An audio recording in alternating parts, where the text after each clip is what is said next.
നമസ്കാരം. ജമ്മു കശ്മീരിൽ വർദ്ധിച്ചു വരുന്ന തീവ്രവാദി ആക്രമണങ്ങൾ നൽകുന്ന സൂചന എന്താണ്?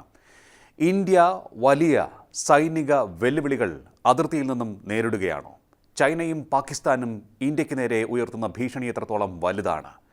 നമ്മുടെ സൈനിക ശക്തി എത്രത്തോളം പര്യാപ്തമാണ് ഈ ആക്രമണങ്ങളെ നേരിടുവാൻ?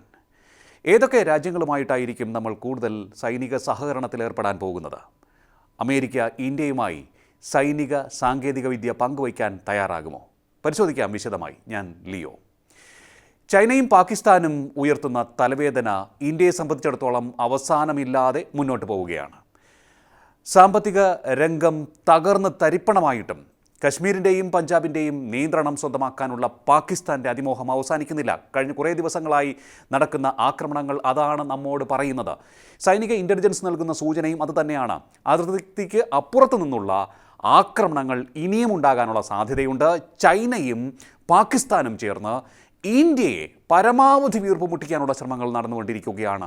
രണ്ട് ഭാഗത്തു കൂടി, അതായത് പാകിസ്ഥാൻ അതിർത്തിയുടെ ഭാഗത്തു നിന്നും ചൈനയുടെ അതിർത്തിയുടെ ഭാഗത്തു നിന്നും ചൈനയുടെയും പാകിസ്ഥാൻ്റെയും സൈന്യങ്ങൾ ഇന്ത്യക്ക് നേരെ പലതരത്തിൽ ചതിപ്രയോഗം ഉൾപ്പെടെയുള്ള കാര്യങ്ങൾ ആലോചിച്ചു കൊണ്ടിരിക്കുകയാണ്. അതുമായി ബന്ധപ്പെട്ടവർ മുന്നോട്ട് പോവുക തന്നെയാണ്. അത്രയേറെ ചതിപ്രയോഗങ്ങൾ നടത്തുവാൻ ചൈനയും പാകിസ്ഥാനും അതിർത്തിക്ക് അപ്പുറത്ത് തയ്യാറായി നിൽക്കുന്നു എന്നുള്ളതാണ് ഇന്ത്യയെ സംബന്ധിച്ചിടത്തോളം വെല്ലുവിളി ഉയർത്തുന്നത്. ഇത് ഇൻ്റലിജൻസ് റിപ്പോർട്ടിൽ നിന്നും വ്യക്തമാകുന്ന കാര്യങ്ങളാണ്. എന്തായാലും ചൈനയുടെ സഹായത്തോടെ ഇന്ത്യയെ തകർക്കാം എന്നാണ് പാകിസ്ഥാൻ്റെ പ്രതീക്ഷ. ചൈനയ്ക്ക് സർവവും അടിയറ വെച്ചാലും ഇന്ത്യയെ തകർക്കുക എന്നത് മാത്രമാണ് പാകിസ്ഥാൻ്റെ ലക്ഷ്യം. ചൈനയാകട്ടെ ആട്ടിൻ തോലണിഞ്ഞ ചെന്നായയാണ്. പണ്ട് നെഹ്റുവിനെ വരെ കബളിപ്പിച്ച അവർ ലോകത്തെ ആകെ തെറ്റിദ്ധരിപ്പിക്കുന്നതിൽ പലപ്പോഴും വിജയിക്കുന്നു. ഇന്ന് പക്ഷേ അവരുടെ കുടിലതന്ത്രം ലോകം മനസ്സിലാക്കി കഴിഞ്ഞു. ചൈനയുടെ കെണിയിൽ വീണ് തപ്പിത്തടയുന്ന ശ്രീലങ്കയും പാകിസ്ഥാനും ഏറ്റവും നല്ല ഉദാഹരണങ്ങളാണ് ലോകത്ത്. ശ്രീലങ്ക അത് തിരിച്ചറിഞ്ഞിട്ടുണ്ട്, പക്ഷേ പാകിസ്ഥാൻ തിരിച്ചറിഞ്ഞിട്ടില്ല എന്നുള്ളതാണ് യാഥാർത്ഥ്യം. ഏതായാലും നമ്മുടെ അതിർത്തിയിൽ നുഴഞ്ഞു കയറുന്നതും പ്രകോപനം സൃഷ്ടിക്കുന്നതും അവർ തുടർന്നുകൊണ്ടേയിരിക്കുകയാണ്. എന്തായാലും പറഞ്ഞു വരുന്നത്, ഒരു ദ്വിമുഖ സൈനിക ആക്രമണത്തെ ചെറുക്കുവാനുള്ള ജാഗ്രതയിലായിരിക്കണം എപ്പോഴും ഇന്ത്യ എന്നതാണ്. അതായത് ഒരേ സമയം രണ്ട് ശത്രുക്കളെ നേരിടാനുള്ള സൈനികവും സാമ്പത്തികവുമായ കരുത്ത് നമുക്കുണ്ടായിരിക്കണം എന്ന്. ഇതാണ് ഈ വീഡിയോയുടെ ഏറ്റവും പ്രധാനപ്പെട്ട ഭാഗമായി ഞങ്ങൾ മുന്നോട്ട് വയ്ക്കുന്നത്. രണ്ട് ആക്രമണങ്ങൾ ചെറുക്കുവാൻ നമ്മൾ തയ്യാറായിരിക്കണം. പക്ഷേ സൈനികരുടെ കാര്യത്തിലും ധീരതയിലും പോരാട്ട വീര്യത്തിലും സ്കില്ലിലും ബുദ്ധിവൈഭവത്തിലും എല്ലാം ഇന്ത്യൻ സൈനികർ ഏറെ മുന്നിലാണ് എതിരാളികളെക്കാൾ.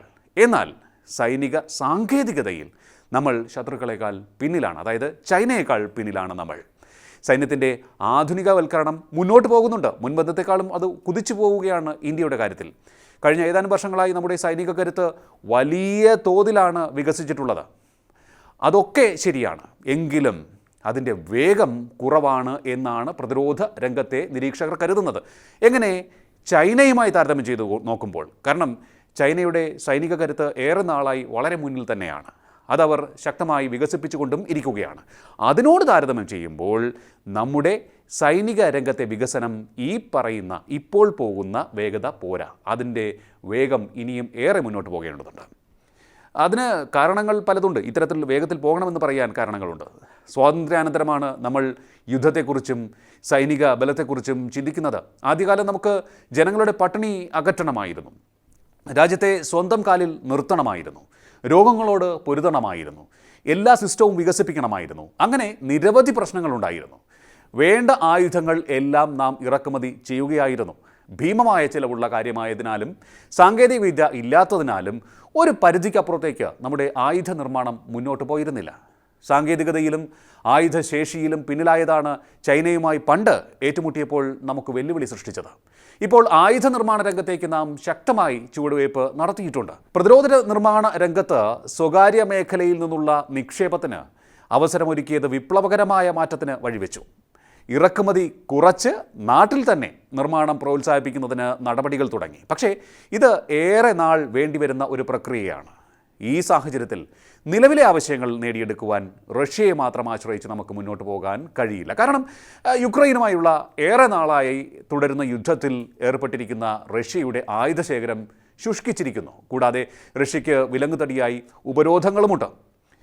യുദ്ധവിമാനങ്ങളുടെയും കവചിത വാഹനങ്ങളുടെയും വികസനത്തിനായി അതുകൊണ്ട് തന്നെ നമ്മൾ ഫ്രാൻസ്, ജർമ്മനി തുടങ്ങിയ യൂറോപ്യൻ രാജ്യങ്ങളെ സമീപിച്ചിരിക്കുകയാണ്. എന്നാൽ ആധുനിക ആയുധങ്ങളുടെ ആവശ്യകത വെച്ച് നോക്കുമ്പോൾ അതുകൊണ്ടും കാര്യങ്ങൾ പൂർണ്ണമാവില്ല. ചില കാര്യങ്ങൾ നോക്കാം നമുക്ക്. ഇന്ത്യൻ എയർഫോഴ്സിലെ യുദ്ധവിമാനങ്ങളുടെ കാര്യമെടുത്താൽ നിലവിൽ നമുക്ക് 31 ഫൈറ്റർ സ്ക്വാഡ്രണുകളാണ് ഉള്ളത്. നമ്മുടെ ആവശ്യകത വെച്ച് നോക്കുമ്പോൾ 42 സ്ക്വാഡ്രണുകൾ വേണ്ടുന്ന ഇടത്താണ് ഇത്. നിലവിലെ വേഗതയിൽ പോയാൽ നമ്മുടെ സ്ക്വാഡ്രണുകളുടെ എണ്ണം 35 അല്ലെങ്കിൽ 36 ആവാൻ ഇനിയും 10 വർഷമെങ്കിലും കാത്തിരിക്കേണ്ടി വരും. അതിനിടയിൽ ഏതെങ്കിലും വിധത്തിലുള്ള സൈനിക വെല്ലുവിളി രാജ്യം നേരിട്ടാൽ അത് തിരിച്ചടിയാകും.